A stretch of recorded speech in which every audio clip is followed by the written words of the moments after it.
Assalamualaikum warahmatullahi wabarakatuh.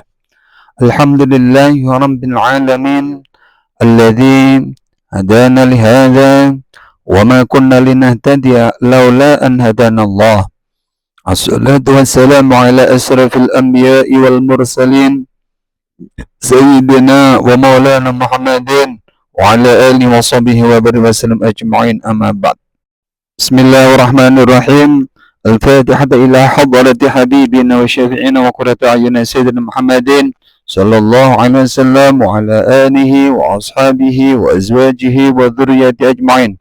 ثم الفاتحة إلى روح جميع من الأنبياء والمرسلين والأولياء والشهداء والصالحين والعلماء العاملين والمصنفين المخلصين وجميع مشاهدة رحمة للعالمين والملائكة المقربين ثم إلى روح جميع أهل القبور من المؤمنين والمؤمنات والمسلمين والمسلمات من مشارق الأرض المغربية وخصوصا إلى روح جمعنا هنا بسبب عبدك الفقير إلى روح عثمان بن حسن الشاكر الخبري وخصوصا إلى روح الشيخ عبد القادر الجيلاني وأصحاب البدر الكرام العلماء العاملين والمصنفين المخلصين جميع مشاهدة رحمة للعالمين. ثم الفتح إلى روح آبائنا وأمهاتنا وأجداد جداتنا ومشايخنا ومعلمينا أجمعين.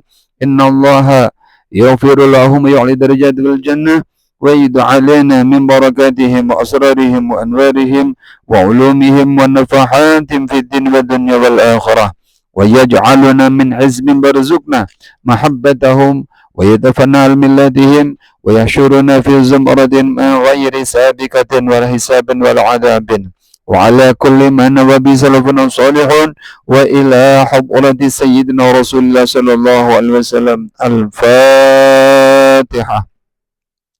أعوذ بالله من الشيطان الرجيم. بسم الله الرحمن الرحيم. الحمد لله رب العالمين الرحمن الرحيم مالك يوم الدين الصراط المستقيم صراط الذين أنعمت عليهم غير المغضوب عليهم ولا الضالين آمين. بسم الله الرحمن الرحيم. في فضيلة شهر رمضان. بسم الله الرحمن الرحيم.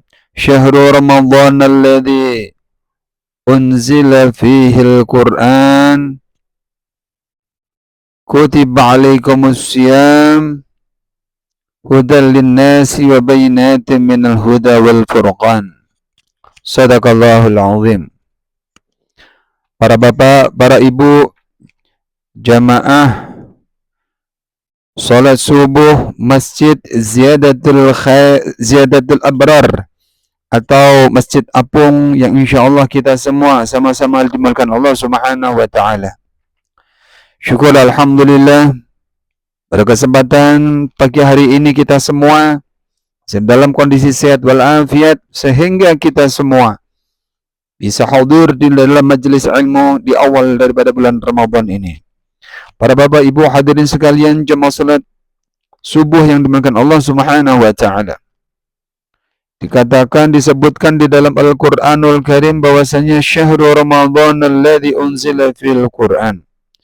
Bahwasanya bulan Ramadan inilah mana Allah Subhanahu wa taala telah menurunkan Al-Qur'an. Al-Qur'an itu adalah firman Allah, wahyu Allah, di mana Al-Qur'an itu diwahyukan kepada Rasulullah sallallahu alaihi wasallam yang wajib disampaikan kepada umatnya. Kemudian Al-Qur'an ini menjadi sebuah kemuliaan yang tiada terhingga. Karena mulianya Ramadan, karena ada kemuliaan turunnya Al-Quran. Dan hari juga jadi mulia karena ada peringatan daripada nuzulul Quran. Ada sebuah cerita pendek di mana ada seorang anak kecil yang miskin, di mana orang tuanya ini telah meninggal dunia. Anak ini bernama Ahmad dan Kamil. Ahmad dan Kamil. Ahmad ini adalah seorang anak pengemis di mana sering meminta-minta di lampu rambu-rambu lalu lintas. Kemudian ada orang yang kasihan. Kemudian orang ini menanya, "Nak, kenapa kamu meminta-minta, Nak?" Apa jawabnya anak ini? "Apa boleh buat? Saya terpaksa meminta-minta karena membantu sang ibunda dalam segi ekonomi." "Kemana ayah kamu, Nak?" "Ayah telah meninggal dunia." Kemudian orang ini menawarkan, "Nak, kamu apakah ingin bertemu dengan ayahmu di surga dan memakaikan mahkota di kepala kedua orang tuamu nanti?" "Inggih, kalau kamu ingin memakaikan mahkota kedua orang tua, kamu harus bisa menghafal Al-Quran." Nah, singkat cerita, di mana anak ini yang awalnya itu tidak mempunyai kehormatan, bahkan dipandang dengan mata sebelah kepada orang, karena anak miskin yang meminta-minta. Kala itu, tapi sekarang, orang ini telah hafal Al-Quran, maka hampir setiap orang agama, orang yang tahu latar belakang tentang Ahmad dan Kamil, seorang penghafal Al-Quran, maka orang itu akan selalu memuliakan dan akan mencium tangannya. Ini semua adalah berkat Al-Quran.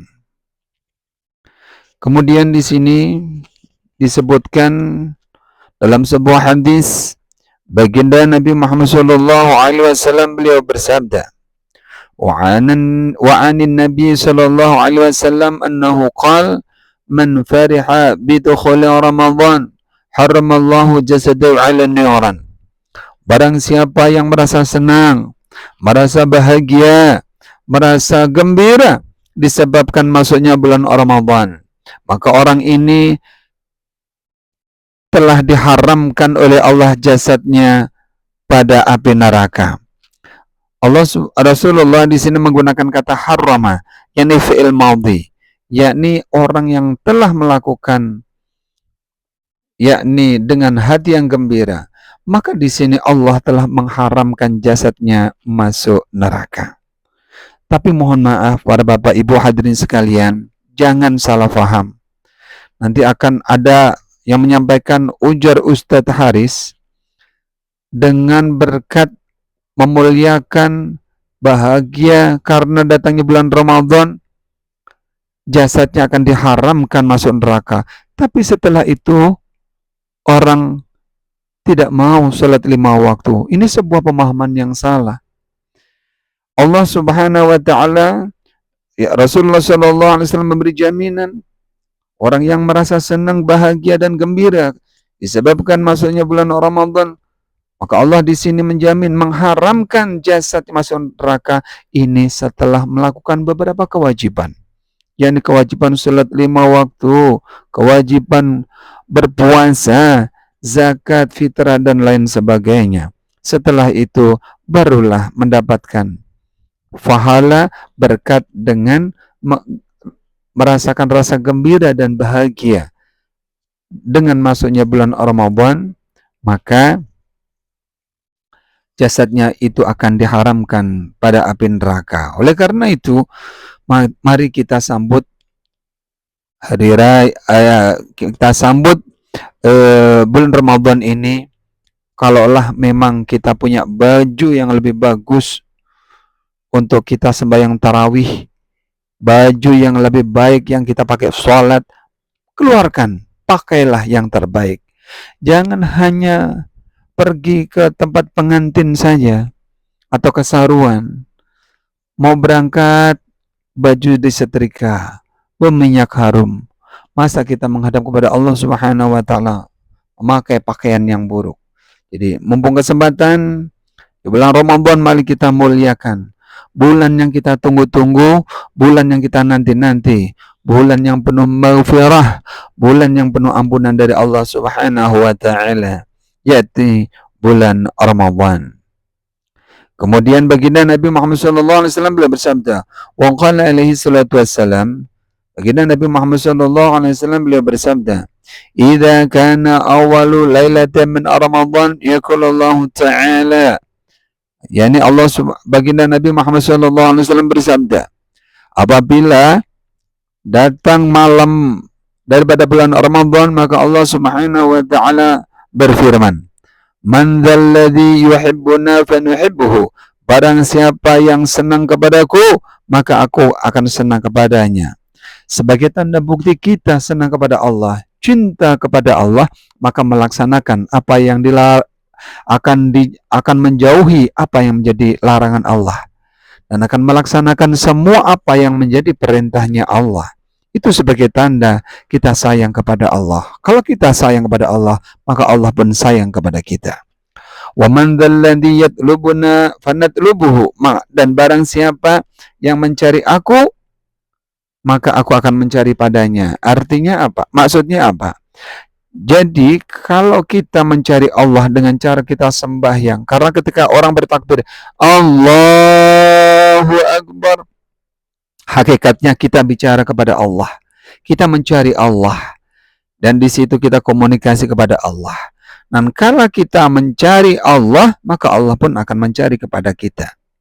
Wa man dzalladzi yastaghfiruna fanaghfiru lahu bi hurmati Ramadan. Dan barang siapa yang meminta ampun kepada aku, kata Allah, maka di situ aku akan mengampuni kepada orang tersebut karena memuliakan di bulan Ramadan. Ini semua hanya ada di bulan Ramadan dan tidak kita bisa temukan pada bulan-bulan yang selain Ramadan. Fayamurullahu ta'ala al-kiramal katibin fi syahri Ramadan. Maka di situ Allah Subhanahu wa taala memerintahkan kepada malaikat pencatat amal baik di dalam bulan Ramadan. Apa yang Allah perintahkan? Fa ayyaktubu lahumul hasanat, yakni mencatat mereka untuk mencatat kebaikannya saja. Wala yaktubu alaihimus sayyi'at, dan tidak mencatat keburukannya. Jadi hanya kebaikannya yang dicatat. Wa yamhullahu ta'ala anhum dzunubahum al-madiyah. Dan Allah Subhanahu wa taala juga memerintahkan kepada mereka, yakni para malaikat, untuk menghapus dosa-dosa daripada umat Rasulullah yang telah dilakukan. Artinya apa? Bulan Ramadan ini kalau diibaratkan seperti hom yang telah menghapus pada pensil, di mana pensil ini menggores, menulis kertas putih, ketika salah maka akan dihapus dengan hom. Jadi bulan Ramadan ini seperti penghapus, tapi sebagai penghapus dosa yang telah dilakukan. Ini sebuah keutamaan dan keistimewaan dan hanya ada di bulan Ramadan. Kemudian ada sebuah riwayat hadis. Wa an Umar bin Al-Khattab radhiyallahu ta'ala anhu. Hadis diriwayatkan dari Umar bin Khattab radhiyallahu anhu, semoga Allah Subhanahu wa taala beridhai padanya. Anin Nabi sallallahu alaihi wasallam, dari baginda Nabi Muhammad sallallahu alaihi wasallam. Idza istayqadha ahadukum min naumihi fi syahri Ramadan, apabila salah satu kalian semua bangun dari tidurnya di dalam bulan Ramadan. Wa taharraka fi firasihi wa taqallaba min janibin ila janib, dan bergerak-gerak di ranjangnya, bergerak berbalik dari kanan dan ke kiri, ke tempat satu ke tempat yang lain. Yaqulu lahu malakun kum barakallahu fiki wa barakallahu fika wa rahimakallah. Maka di situ malaikat berdoa, memohon kepada Allah, mendoakan pada orang tersebut. Bangunlah wahai umat Rasulullah yang berpuasa. Bangunlah. Allah Subhanahu wa taala semoga memberkahimu dan semoga Allah mengasihimu. Fa idza qama bi niyatis shalah yad'u lahu al-faras. Maka ketika orang itu bangun dari tidurnya dan niat untuk melaksanakan sembahyang, maka di situ yad'u lahu al-farash, yad'u lahu al-firashu wa yaqulu Allahumma a'tihi al-furas al-marfu'ah. yakni tempat pembaringan atau tempat tidurnya itu berdoa untuk orang yang mau berpuasa yang bangun dari tidurnya itu, doa tempat pembaringannya itu, ya Allah berikanlah orang itu tempat pembaringan yang mulia. Ini sebuah tempat tidur yang dari syurga. Yani intan emas permata yang begitu indah. Wa idza labisa sabahu yad'u lahu athawabu. Dan orang itu apabila memakai pakaian, maka pakaian yang dipakainya itu juga berdoa kepadanya. Apa doa pakaian itu? Allahumma a'tihi min hulalil jannah. Ya Allah berikanlah orang tersebut daripada beberapa perhiasan syurga. Perlu kita ketahui, nggak bisa kita membayangkan bagaimana keindahan pakaian syurga. Karena perbandingannya ketika Allah Subhanahu wa taala menciptakan nikmat Allah 100. Dari yang 100 itu Allah turunkan di dunia, dan di dunia inilah yang kita rebutakan orang sedunia, mulai Nabi Adam hingga Nabi manusia yang terakhir nanti. Ini hanya nikmat Allah satu yang Allah turunkan di dunia dan kita rebutakan. Dalam sebuah riwayat ketika dunia ini hancur, berantakan, kondisi kiamat, amburadul, dan dunia akan dibalik oleh Allah Subhanahu wa taala. Maka nikmat yang Allah turunkan di dunia ini akan dicabut oleh Allah dan digabungkan dengan nikmat yang Allah 99 yang masih disimpan. Dan nikmat satu dari dunia dan nikmat yang 99 yang disimpan oleh Allah digabungkan menjadi genap 100. Dan 100 inilah menjadi nikmat bagi mereka calon-calon penghuni syurga. Jadi jauh sekali. Apa dikatakan dalam sebuah riwayat? Mala ainun ra'at wala udhunun sami'at wala khatar ala qalbi bashar. Kenikmatan syurga ini sesuatu yang belum pernah terlihat oleh mata, dan sesuatu yang belum pernah didengar oleh telinga, dan sesuatu yang belum pernah terlintas oleh perasaan manusia. Jadi kenikmatan yang ada di dunia ini nggak ada bandingannya. Mungkin ada di ujung kuku saja. Karena perbandingannya apa? 1:100. Ini sebuah kenikmatan yang Allah persiapkan kepada calon-calon penghuni syurga. Kemudian wa idza labisa na'laihi tad'u lahu na'lahu. Kemudian apabila orang itu memakai dua sandal, maka dua sandalnya pun akan mendoakan kepada orang tersebut. Apa doa daripada kedua sandal? Allahumma tsabbit qadamaihi 'ala sirat. Ya Allah, tetapkanlah, selamatkanlah kedua kaki orang tersebut di atas jembatan as-sirat. Perlu kita ketahui, jembatan as-sirat itu adalah jalan satu-satunya menuju surga. Dan jalan itu sangat tajam. Samurai yang ada di dunia ini lebih tajam lagi daripada jembatan as-sirat.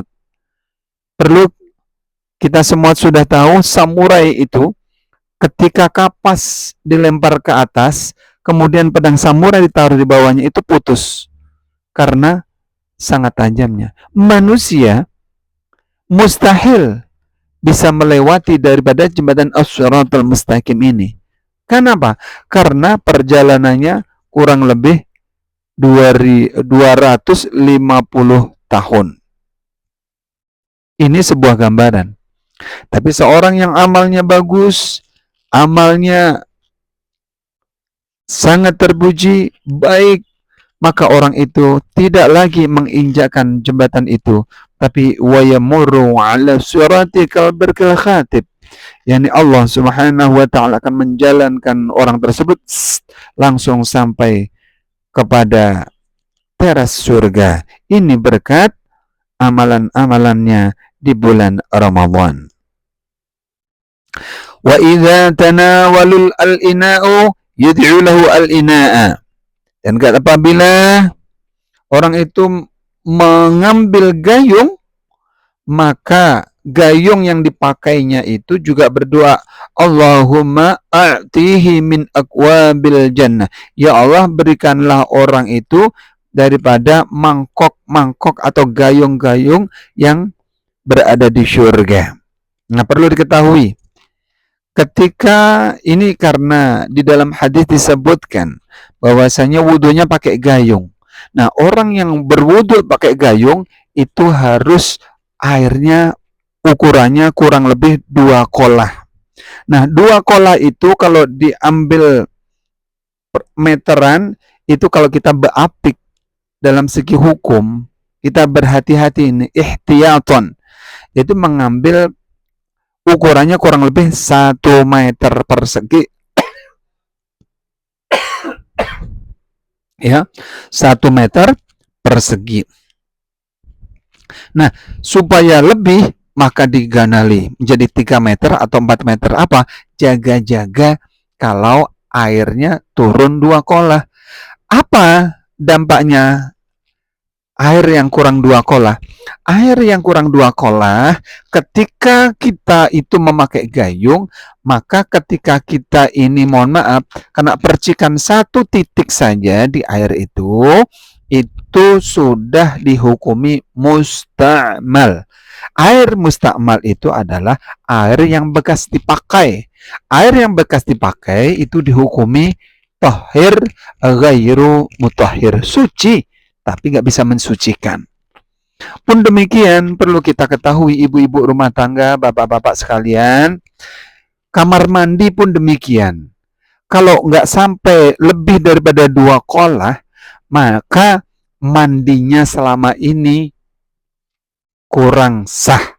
Dan nggak sah, khawatir kita yang rajin tahajud, rajin sembahyang duha, umroh mungkin tiap bulan, haji tiap tahun, bersedekah bertriliun, ya. Khawatir amal ibadahnya ini di hadapan Allah kosong. Apa sebab? Karena fikihnya kurang. Gara-gara sembahyang kita masih dalam kondisi junub. Apa persoalannya? Persoalannya pada air. Karena airnya kurang 2 kolah, dipakai mandi, airnya kena percikan, maka yang dipakai mandi ini air yang dihukumi musta'mal, air yang tahir mutahhir, tahir ghairu mutahhir, suci tapi nggak bisa mensucikan. Ini bahaya. Ini anak pondok pesantren juga banyak yang kurang bisa mempraktekkan hal ini. Ini sebuah peringatan, ya. Kita semua ini yang hadir, Bapak Ibu yang mungkin kamar mandinya kecil, ukurannya kurang daripada 1 meter persegi, silahkan solusinya itu mengambil banyu tong, walaupun kecil, syukur lagi bagus, tapi harus kondisi tertutup. Karena air yang kurang 2 kolah, apabila nggak ditutup, kemudian kena tai cicak, maka semuanya hukumnya najis. Jadi tempat penampungan air harus kondisi tertutup. Nah, pun demikian, kami juga sering menemukan WC itu tempat penampungannya air halus. Nah, halus atau kecil, itu ketika air itu kena tai cicak, maka semua airnya dihukumi najis. Nah, boleh bisa juga dipakai yang penampungan yang kecil ini, kita ragu-ragu, ya. Pakai saja air yang mungkin, mohon maaf, mustakmal atau najis karena tai cicak kita nggak tahu, pakai saja, tapi yang terakhir membilasnya pakai air yang dari keran langsung. Ini ihtiyaton, ini sangat berhati-hati dalam segi hukum. Manakala kita tidak memperhatikan dalam segi hukum fikih ini, maka sayang nilai ibadah kita 0 di hadapan Allah, karena lagi-lagi kena jerat hukum kurangnya perhatian di dalam segi hukum fikih, karena kita masih dalam kondisi junub. Karena ibu-ibu nih, keperluan mandi wajib dari junub, kemudian wajib dari nifas, mandi wajib sebab setelah datang haid. Nah, ini diperhatikan semua. Ini hukum fikih.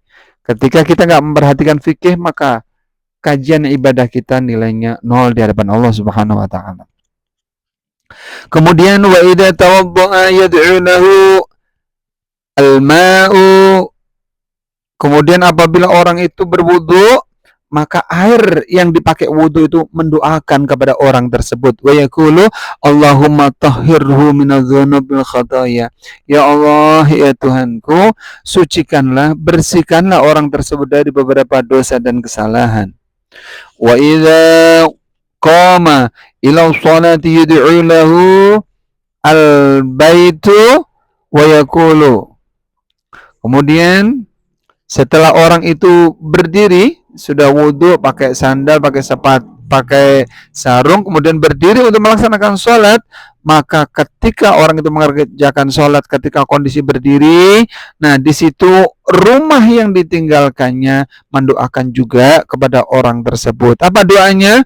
Allahumma wasi' qabrahu wa nawwir hufratahu wa zid rahmatahu. Ya Allah, luaskanlah kuburannya, terangilah luang kuburannya, dan tambahilah kasih sayangnya ya Allah. Wa yanzurullahu ta'ala ilaihi birrahmah, dan Allah Subhanahu wa ta'ala akan melihat orang tersebut dengan pandangan kasih dan sayang.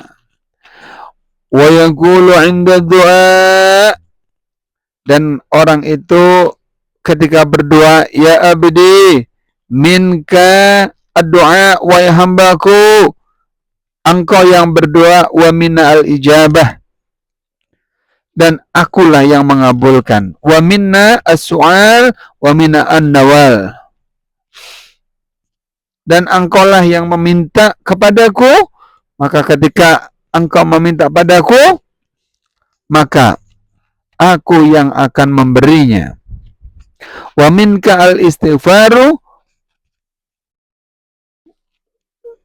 wa minna al-ghufran, dan engkau yang meminta ampun kepadaku, maka aku yang akan mengampuni kepadamu. Nah, ini sebuah keutamaan, sebuah keistimewaan yang Rasulullah Shallallahu Alaihi Wasallam ajarkan. Tinggal kita sudah dengar, dipakai atau enggak. Demikian.